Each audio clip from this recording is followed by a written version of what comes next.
God knows your future and purpose. So, since God is leading you to the right person or career, dahil siya ang alam ng Diyos, ang iyong kinabukasan at layunin. So, alam ng Diyos ang ating kinabukasan, gusto niya ay ligtas. Ang ating kinabukasan ay ligtas. Yan ang gusto ng Panginoon. Kaya, yan ang sinasabi, kapag tayo ginagabayan, inaakay tayo sa tamang tao o tamang career, gusto ng Panginoon na ligtas ang ating kinabukasan. Dahil ito yung kanyang kamay, ang ating kinabukasan ay hindi, kapag wala ang Diyos sa atin, ang kinabukasan ng tao ay hindi tiyak. Hindi tiyak. Alam ng Diyos ang landas na dapat nating tahakin. At ang layunin na dapat nating tahakin dahil tayo kanyang nilikha upang matupad ang kanyang layunin sa atin. Bagamat hindi tayo sigurado sa ating kinabukasan, ngunit alam ng Diyos ang ating kinabukasan. Maaari tayong magpahinga sa katotohanan na ang ating buhay ay bahagi ng kanyang banal na plano. So kaya nga, His plan are prosper you. Ibig sabihin, ang plano niya sa atin ay gusto niya na tayo maunlad. Gusto na tayo ay maging mabuti. Gusto niya na tayo ay walang mahirap, walang may sakit, walang problematic. Yan ang plano ng Diyos sa atin. So kaya nga sinasabi niya sa banal na kasulatan, Jeremiah 29 verse 11, for I know the thoughts that I think toward you, says the Lord, thoughts of peace and not of evil, to give you an expected end. So, ibig sabihin, ito yung sinasabi na gusto ng Panginoon na tayo'y bigyan ng masaganang buhay. Gusto ng Panginoon na tayo ay, ibig sabihin, may plano ang Diyos sa atin, kahit na ang buhay ay hindi natin sigurado. Plano ng Diyos ay kapayapaan, tapos mali ang trabaho o mali ang tao na yung nakakasama o nagiging gawain. Palagay ba natin ay may kapayapaan sa iyong trabaho o sa iyong relasyon? Walang kapayapaan kapag wala ang Diyos sa buhay. So kaya nga ito sinasabi na ang kanyang plano ay nagdudulot ng kapayapaan. Hindi pinsala. Siya ay gumagawa para sa ating ikabubuti. Siya lamang ang gumagawa para tayo ay maging mabuti.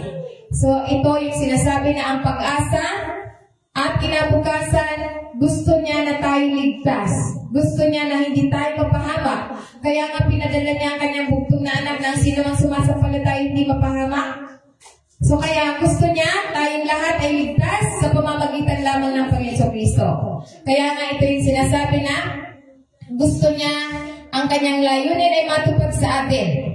Ang tamang tao ay hindi lamang magpapasaya sa atin, ngunit tutulungan tayong mabuhay, isabuhay ang salita ng Panginoon. Ang pagkatawag ng Panginoon sa atin. Dahil kapag isinabuhay natin ang pagkatawag ng Panginoon sa atin, lahat mananatili. Mananatili ang kasiyahan habang naglilingkod sa Panginoon. Mananatili na yung mga biyaya ng Panginoon, mananatili sa atin. Dahil ito yung plano ng Diyos. Ang plano niya sa atin ay pagpalain tayo. Pero ang kondisyon niya, para tayo pagpalain, kailangan natin maglingkod sa Kanya. Dahil yun talaga ang layunin ng tao. Hindi layunin ng tao magtrabaho, mag-asawa, o mag-career. Ang layunin ng tao, to glorify God, paglingkuran siya. Dahil ang pangako niya sa atin, kapag naglingkod tayo sa Kanya, anong gusto mo? Trabaho, negosyo, career? Idadagdag na lang sa atin. Amen? So yan ang pangako niya sa atin.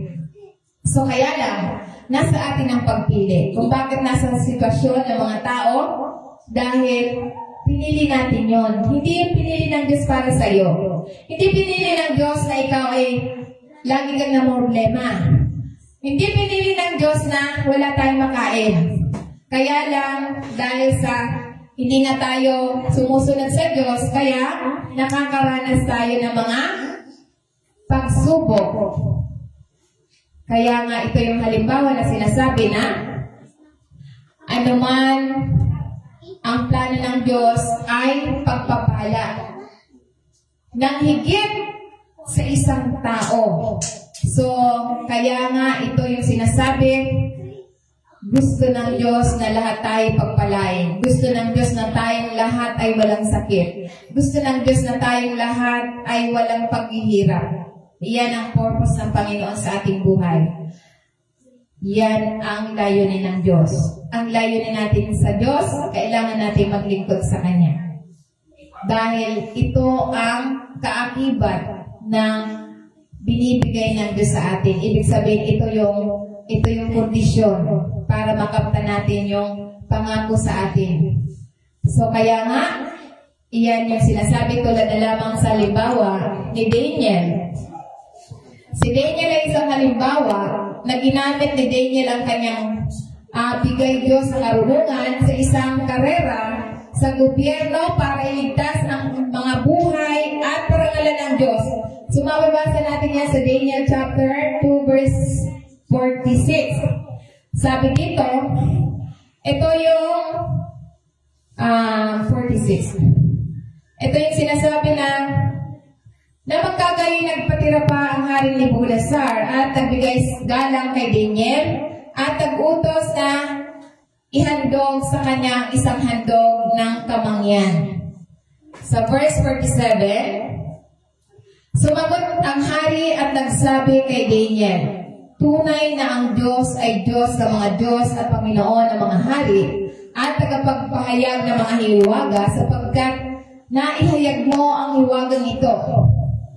Sa verse 48, sinabi dito na magkagayon binigyan ng hari si Daniel ang mataas sa karangalan at maraming dakilang kaloob at ginawa siyang pinuno ng buong lalawigan sa Babylonia at punong-puno sa lahat ng pantas ng Babylonia. Sa verse 49, sabi nga rito si Daniel ay humiling sa hari at kanyang hinirang na sina Sadrach, Mesach at Abednego sa mga gawain ng lalawigan ng Babylonia. Ngunit si Daniel ay nananatili sa korte ng hari. So ito yung sinasabi na pagkilala sa kapangyarihan ng Diyos. So kahit na isang paganong hari ay inilala ang dakilang Diyos ng Israel. Si King Nebukadnezar ay pagano. So ibig sabihin, paganong hari. So yung paganong hari, siya yung nagsasampa sa mga larawan, mga gawa ng tao. So kaya nga dito sinasabi na pagkilala ng tapat dahil nagtiwala si Daniel sa Diyos, itinaas siya ng isang lugar na may mataas na karangalan at impluwensya. So dahil dito, ito yung impluwensya sa pamamagitan ng integridad. Ginamit ni Daniel ang kanyang promotion hindi para sa makasariling pakinabang, kundi para sa iangat ang kanyang mga kaibigan nila Sadrach, Mesach at Abednego. So dahil ang kapangyarihan ng Diyos sa mga bansa, ipinapakita nito na maaaring itaas ng Diyos ang mga kanyang mga tao sa mga posisyon ng impluwensya kahit na sa ibang bansa. So, ibig sabihin, itinaas si Daniel ng Diyos dahil yung Diyos doon ni King Nebukadnezar ay mga larawan.